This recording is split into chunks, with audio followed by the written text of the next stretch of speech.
Hey everyone, I'm Mel, and today we're talking about something super simple but very important whenever it comes to your vehicle's braking system: brake shoes.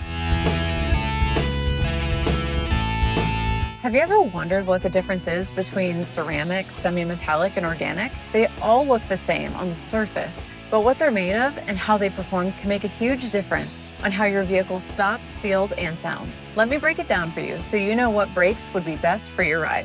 Let's start with organic brake pads, or non-asbestos organic, or NAO. These are made from organic materials like rubber, glass, carbon, and resins, no metal or asbestos. Manufacturers stopped using asbestos in brake pads after discovering the dust it produced was toxic and could lead to serious lung diseases. The great thing about them are they're very quiet, gentle on rotors, and they're affordable. The not so great things are they wear out faster, they don't handle high heat as well, and they're not ideal for towing or performance driving. So if you're driving a small car around town and you want smooth, quiet stops, organic pads are a good fit. Next up, semi-metallic pads, the workhorses of the brake world. They're made from a blend of materials like iron, steel, copper, and graphite mixed with friction material. The pros are they have great stopping power, they handle high heat very well, they're durable and long-lasting. The cons are they're louder than other types, they can wear down your rotors faster, and they produce more brake dust. Finally, let's talk about ceramic brake pads, the premium option. They're made from ceramic fibers, bonding agents, and small amounts of metal.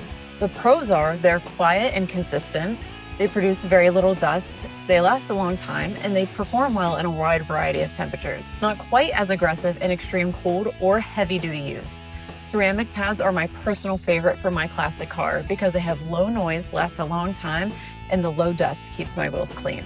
To quickly recap, organic pads are quiet and smooth, best for light everyday driving.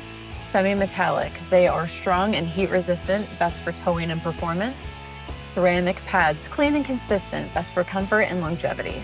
So the best brake pad really depends on your driving style and your vehicle's needs. No matter which type you choose, make sure you go with a quality brand and have it installed properly, because when it comes to brake and performance, safety goes hand in hand. Thanks for tuning in. Be sure to hit that like button and subscribe for more breakdowns like this.